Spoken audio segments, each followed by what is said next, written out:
بسم اللہ الرحمن الرحیم. اچھا، یہاں ایک سوال میرے ذہن میں ہے کہ محدثین ہوں، وہ جب حدیث جمع کر رہے ہیں تو سفر کر رہے ہیں، پوچھ رہے ہیں لوگوں سے، تابعین سے مل رہے ہیں کہ بھائی آپ نے کسی صحابی سے ملے تھے، میں حدیث سنا ہے، وہ لکھ رہے ہیں، جمع کر رہے ہیں، کبھی کسی جگہ کا سفر، کبھی کسی جگہ کا سفر، اور یہ فقہا ہیں، یہ بھی چیزیں جو ہیں وہ دیکھ کر جو ہے فلاں نے یوں کہا ہے، فلاں نے یوں کہا ہے.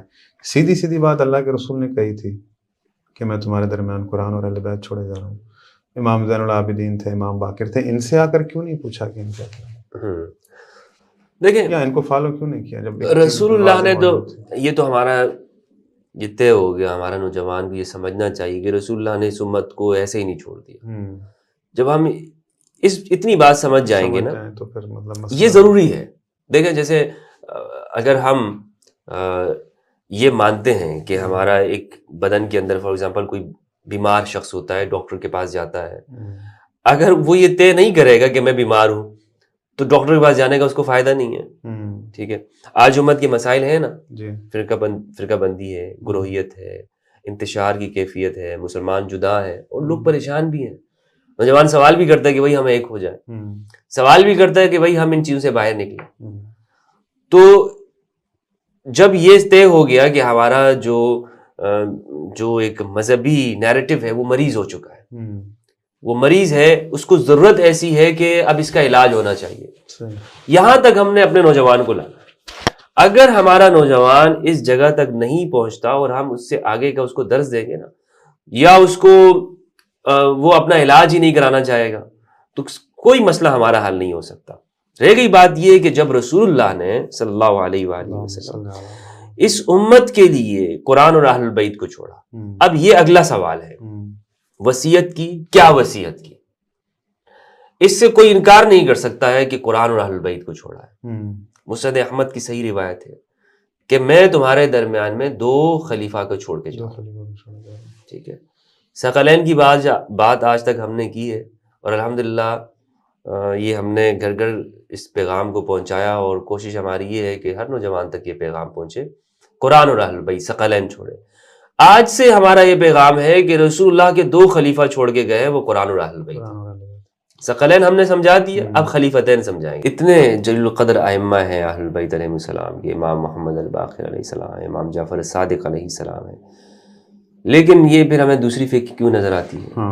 اس میں آپ کو یہ عرض کرتا چلوں کہ یہ جتنی بھی فقہ ہیں، جتنے بھی علوم ہیں، بلکہ میں آپ امام علی کے حوالے سے نا میرا ایک خاص نقطہ نظر ہے. کائنات میں اسلام کے پیغام کے بعد، علی کے دور کے بعد، اس دنیا میں جتنی بھی علمی، تمدنی، ثقافتی، سائنسی، انقلابی جتنی بھی آگے تطورات ہوئے ہیں، ترقیاں ہوئی ہیں، یہ علی کے بعد ہوئی ہیں. یعنی اگر حتیٰ کہ جو مغربی اقوام نے بھی جو علم لیا ہے تو وہ علی سے لیا ہے. اچھا، یہ میرا ایک دعویٰ ہے، اس کے پیچھے میرے پاس اس کا پورا ایک الحمدللہ ہے، اس کی بنیاد موجود ہے. لیکن یہ تو ہو نہیں سکتا نا کہ جب دنیا بھر کی اقوام وہ علی سے لیں تو اپنے مسلمان ایسے ہی چھوڑ دیں. ہاں، یہ جتنی بھی ہمارے ہاں فقہ ہے کہ دراصل اسی گھر سے ملی ہے. یعنی آپ یہ اندازہ لگائیں کہ امام ابو حنیفہ امام جعفر صادق علیہ السلام کے شاگرد ہیں، امام محمد الباقر علیہ السلام سے علم لیتے ہیں. پہلے کوشش یہ کی گئی کہ ریاست اس زمانے کی حکومتوں کی جانب سے کہ وہ ابو حنیفہ کو ان کے خلاف کھڑا کر دیں، لیکن ابو حنیفہ نے اس طرح نہیں کیا، اور ان کے پاس گئے اور ان سے پڑھا. پھر امام مالک کی بات کر لیں یا احمد بن حنبل کی، یہ سب اسی گھر کا فیضان ہے.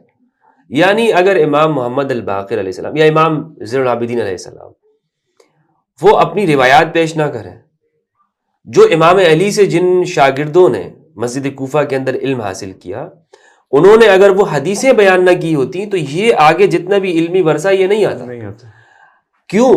اس لیے کہ، اور اس کو ہمارے ہاں علماء نے لکھا ہے، ناظر حسن گیلانی نے اور ذہبی رحمہ اللہ کے حوالے سے انہوں نے لکھا ہے کہ حضرت ابوبکر رضی اللہ عنہ، حضرت عمر، حضرت عثمان رضوان اللہ علیہم، ان کے زمانے میں آپ دیکھیں گے کہ روایتوں کو بیان کرنے پہ پابندی تھی. روایت بیان نہیں کر سکتے آپ. ٹھیک ہے، تو جو رسول کا ورثہ ہے، علم ہے، وہ تو اس زمانے میں بیان نہیں کیا گیا نا احادیث کی شکل کے اندر. علی وہ واحد شخص ہے. اور یہ لکھنے والے کون ہیں؟ مناظر احسن گیلانی دارالعلوم دیوبند کے مدرس اور شیخ الحدیث گزرے ہیں. تدوین حدیث کتاب کے اندر انہوں نے لکھا ہے علی وہ واحد فرد ہے کہ جو ممبر پہ کھڑے ہو کے کہتے ہیں سلونی سلونی قبل ان تفقدونی، مجھ سے پوچھو بھائی قبل اس کے کہ میں تم میں نہ رہا ہوں، مجھے تم کھو دو. قبل ان تفقدونی، مجھے تم کھو دو. کیا مطلب ہے؟ مطلب یہ ہے کہ علم کو حاصل کرو. اور امام کا ایک فرمان یہ بھی ہے کہ اگرچہ تمہیں اس کے لیے پیسے دے کر ہی کیوں نہ حاصل کرنا پڑے، علم حاصل کرو. اور امام نے علم بیان کیا. احادیث کو سب سے زیادہ کثرت کے ساتھ بیان کرنے والے وہ امام علی علیہ السلام.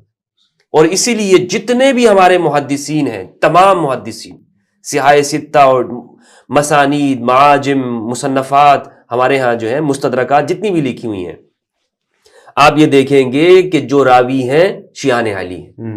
اکثریت کی بات کروں، بخاری مسلم سب ان کے استادوں کو جائیں گے تو سب شیعان علی ہیں.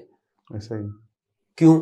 اس کی وجہ یہ ہے کہ وہ علی سے انہوں نے علم حاصل کیا، امام علی علیہ السلام سے.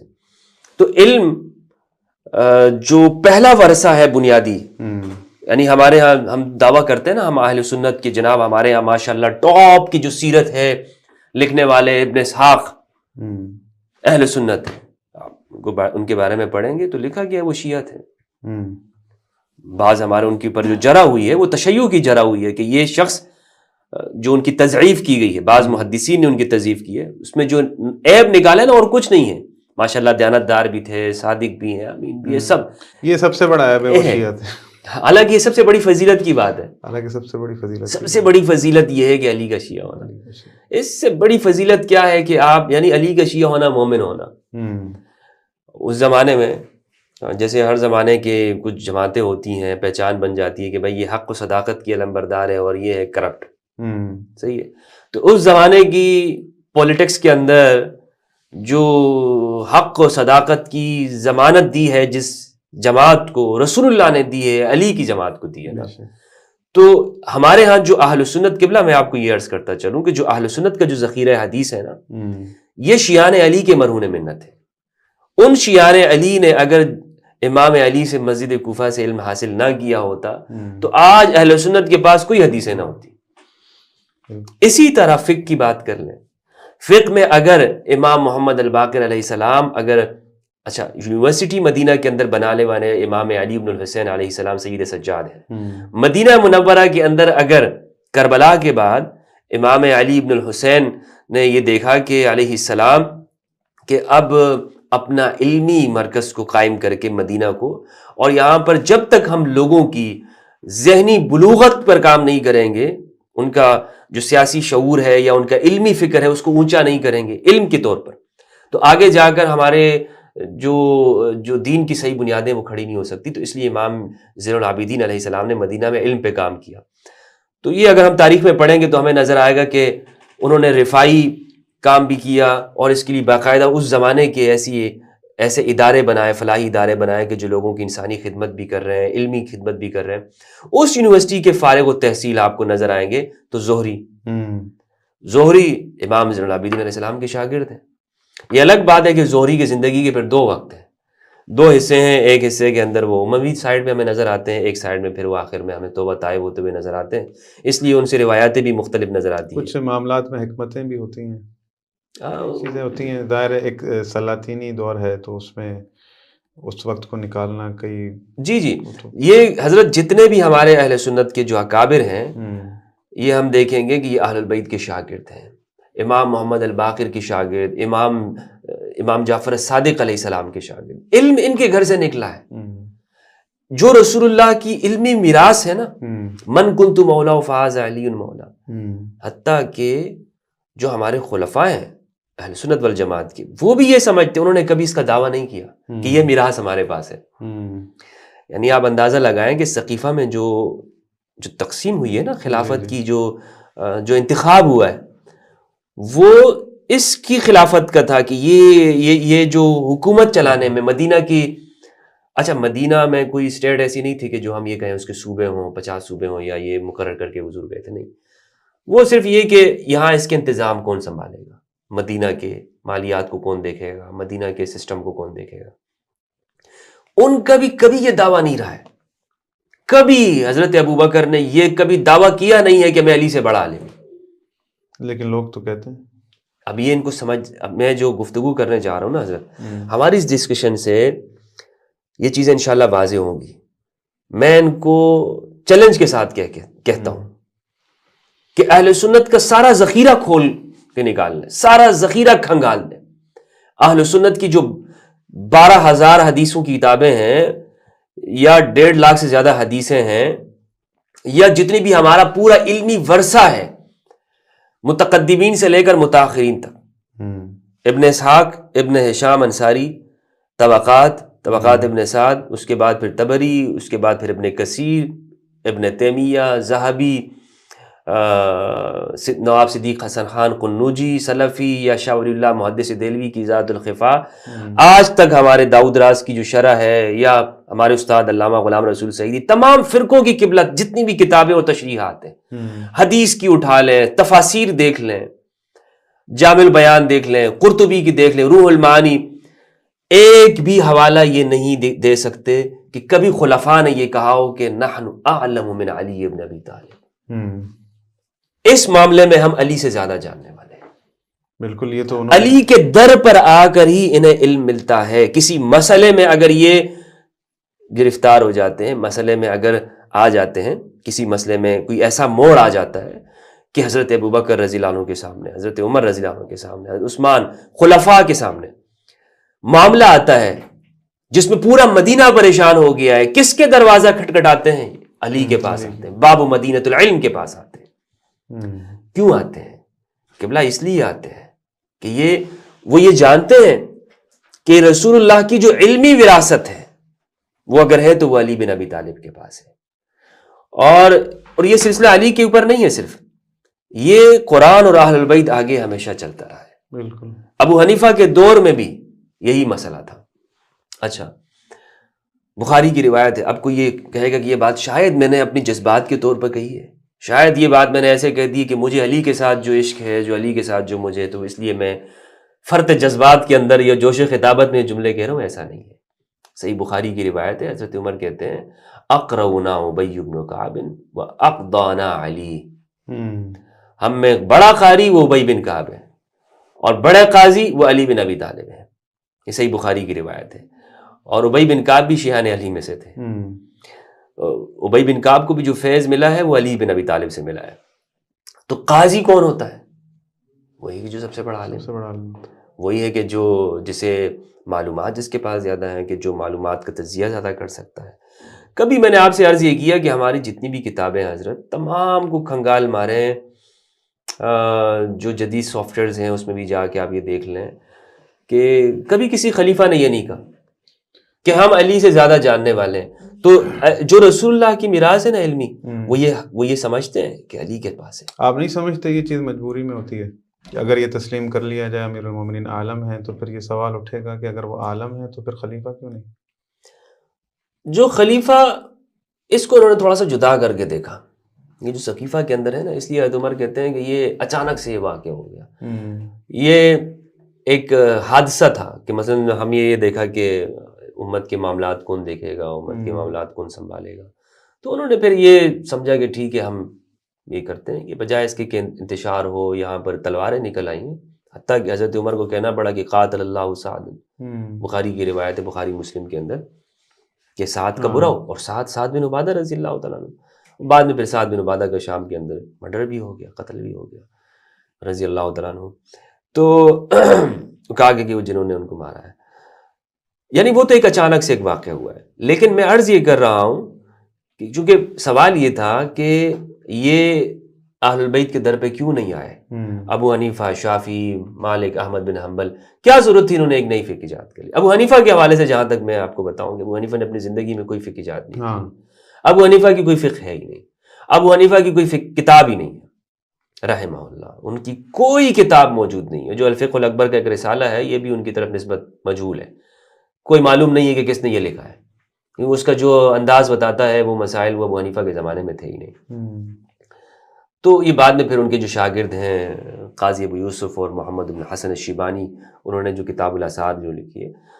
ابو حنیفہ نے اپنی زندگی میں کوئی کتاب نہیں لکھی، تو اس لیے بلکہ میں تو ان کو ایک خاص معنی کے اندر ان کو شیعان علی میں سے مانتا ہوں. باقی جو ہیں جن کے پاس جو کچھ نظر آتا ہے، اگر کچھ ہے تو یہ جعفر صادق علیہ السلام کے علم کا ایک پرتو ہے، ایک ہلکی سی جھلک ان کے پاس آئی ہے. امام جعفر صادق علیہ السلام کے جو علوم ہیں، فیض وہیں سے، مصدر اور منبع وہی ہے، اہل البیت ہیں. ہر ایک نے پھر حاصل کرنے کی کوشش کی، کسی کو تھوڑا ملا، کسی کو زیادہ ملا، لیکن علم سارا کا سارا وہیں سے آئے گا. تو خلافت کی جو ظاہری جو ایک تھی جو تسلسل چل رہا ہے، اور جو اصل جو خلافت ہے جس کے بارے میں ہمارے علماء اہل سنت کہتے بھی ہیں وارث سلیمان داؤد ہے نا، یہاں پر علمی وراثت ہے، یہاں پر مالی وراثت نہیں ہے. تو میں ان سے عرض یہ کرتا ہوں کہ اگر علمی وراثت ہے چلے اس کو مان لیتے ہیں، مالی وراثت نہیں مانتے تو وراثت کہاں سے ملے گی؟ یعنی پھر سیدہ سلام اللہ علیہا کو زیادہ عالم، اس امت کی سب سے بڑی عالمہ، سب سے بڑی فاضلہ سیدہ ہے نا، وہ وراثت علمی ہی مان لیتے ہیں، علی بن ابی طالب کو ملے گی نا. تو یہ میں اس چیز کو اس حوالے سے اس نقطہ نظر سے نہیں، یہ تو میں نے آج بھی دیکھا ہے کہ تقاریر ہوتی ہیں کہ نبی کی میراث نہیں ہوتی، نبی کی میراث علم ہے. تو پھر ذہن میں یہ سوال آتا ہے کہ اگر نبی کی میراث علم ہے تو وہ علم کہاں منتقل ہوا؟ یقیناً بی بی فاطمہ تو زہرا سلام اللہ علیہا میں، امیر المومنین میں، امام حسن حسین میں، ڈیفینیٹلی سوال یہی جب پیدا ان کے پاس یہ علم منتقل ہوا، وہ اگر کہہ رہے ہیں کہ یہ چیز ہماری ہے تو پھر وہ تھوڑی کہہ رہی ہیں، وہ تو پھر علم رسول اللہ کہہ رہا ہے. تو پھر یہ تو باتیں بلکہ اور مزید چیزوں کو پختہ کرتی ہیں کہ بھئی وہ اگر کہہ رہی ہیں کہ یہ چیز میری ہے تو وہ علم رسول اللہ کہہ رہا ہے. تو پھر یہاں پر یہ چیز کہنا کہ اب یہاں پر ایک اور چیز ہے کہ جس کے پاس علم رسول اللہ ہو، کیا ہم اسے کچھ سنا سکتے ہیں کہ بھئی یہ چیز ایسے ایسے نہیں ہے، ہم سکھا سکتے ہیں؟ نہیں. تو مقصد یہ اس طرح سے کیوں پھر؟ نہیں، دیکھیں سوال یہ ہے کہ خود رسول اللہ کی زندگی کے اندر، رسول اللہ سے بھی خاص طور پر جو حدیث الرضیہ ہے، رضیۃ الخمیس، اس میں رسول اللہ صلی اللہ علیہ وآلہ وسلم کے سامنے یہ کہا گیا کہ حسبنا کتاب اللہ، ہمارے لیے اللہ کی کتاب کافی ہے. سیدہ زہرا سلام اللہ علیہا، انہوں نے اپنی زندگی میں قرآن مجید کو مقدم رکھا، قرآن مجید کو مقدم رکھا. یہ اس امت کو شروع زمانے سے آج تک اگر یہ چیز سمجھ میں آ جائے کہ قرآن اور اہل البیت ہیں، ہمارے جو بنیاد پرست جو ہمارے ہاں جو گروہیت کے حاملین جو مذہبی طبقہ ہے نا، وہ اس جگہ تک بھی سوال تک نہیں آنے دیتے. وہ کہتے ہیں نوجوان شیعہ ہو جائے گا، نوجوان رافضی ہو جائے گا، احتیاط کا دامن نہیں تھام سکے گا اور وہ ان مسائل کو سمجھ نہیں سکے گا، لہٰذا وہ فوراً کسی اور معاملے میں پھنس جائے گا. تو میں ان سے عرض یہ کرتا ہوں کہ دیکھیں حقیقت یہ ہے کہ جو غلطیاں ہوئی ہیں وہ غلطیاں ہوئی ہیں. یعنی ہم تو اگر ہمارے اہل سنت کا نقطہ نظر آپ یہ دیکھیں کہ ہمارے اہل سنت میں یہ ہے کہ ہم تو انبیاء کرام سے بھی اجتہادی خطا کے قائل ہیں. اہل سنت کا جو آفیشیل جو اسٹیٹمنٹ ہے نا وہ یہی ہے کہ انبیاء سے بھی جو خطائیں ہوئی ہیں وہ اجتہاد کے درجے کی ہیں، یعنی ان سے اجتہاد انہوں نے کیا اور اس میں خطا ہوا، اس کا بھی ان کو ایک ثواب ملے گا. اس لیے تو فرمایا ربنا ظلمنا انفسنا وان لم تغفر لنا. تو پھر صحابہ کرام کے حوالے سے ہمیں اتنا سینسیٹیو ماشاء اللہ آپ گفتگو نہ کریں، بات نہ کریں، کیوں بنایا جاتا ہے؟ تفاسیر اٹھا کے دیکھ لیں، حدیث کی کتابیں اٹھا کے دیکھ لیں، ہمارے علماء نے لکھی کہ حضرت آدم علیہ السلام کا یہ باوجود منع کرنے کے یہ کرنا، حضرت موسیٰ علیہ السلام کا وہ اس قبطی کو مکہ مار دینا، ٹھیک ہے، ان واقعہ حضرت یونس علیہ السلام کا اپنی قوم کی جانب سے نکل کے وہ سمندر کی جانب جانا، اور پھر وہ پورا واقعہ ہے لا الہ الا انت سبحانک انی کنت من الظالمین. یہ ظالمین کا لفظ ہے، اس کا پھر ترجمہ کیا کیا جائے گا، پھر اس میں تعویلات ہوتی ہیں، پھر وہ ساری چیزیں ہوتی ہیں. تو ہمارے اہل سنت کا ایک آفیشیل اسٹیٹمنٹ موجود ہے اس حوالے سے. تو میں یہ اپنے نوجوان سے کہنا چاہتا ہوں کہ بھائی تمہیں پہلے جو مقدمہ ہے نا یہ اپنا درست کرنا چاہیے. مقدمہ کیا ہے ہمارا جس کے اوپر بنیاد ہے؟ وہ یہ ہے کہ آپ نے علم کہاں سے لینا، اتھارٹی کون ہے رسول کے بعد. ٹھیک ہے، مثلا آج بھی ہمارے مولویوں نے لوگوں کو یہ باتیں بتائی ہوئی نا کہ ایک آدمی وہ ہے کہ جس کے پاس مدرسے کی سند ہے، ڈگری ہے، ایک آدمی وہ ہے جس کے پاس ڈگری نہیں ہے، سند نہیں ہے. بھائی اتھارٹی ہم ہیں، العلماء ورثۃ الانبیاء، علماء ہے انبیاء کے وارث، ماشاء اللہ سبحان اللہ، ٹھیک ہے، انبیاء ٹھیک ہے، صحیح ہے، وارث ہیں. ہوں، تو یہی بات ہم تھوڑا سا آگے جا کے بھی ہم سمجھ لیتے ہیں ہوں، کہ رسول نے کیا فرمایا ہے، کس کے لیے فرمایا ہے، اس علم کو بیان کرنے والا کون ہے رسول، تاکہ امت اختلاف میں نہ پڑے. بالکل ایسے. یعنی رسول کا جو سارا جو مقصد ہے وہ یہی ہے کہ یہ امت اختلاف میں نہ پڑے. اور اس کے لیے کیا وصیت کی کہ میرے بعد 2 خلیفہ ہیں، ہوں، کتاب اللہ اور اطرت میری اطرت میرے اہل البیت، ان دونوں میرے 2 خلیفہ میں تمہارے درمیان میں چھوڑ کے جا رہا ہوں، مضبوطی کے ساتھ ان کو تھام کے رکھنا، تم کبھی بھی اختلاف میں نہیں پڑو گے.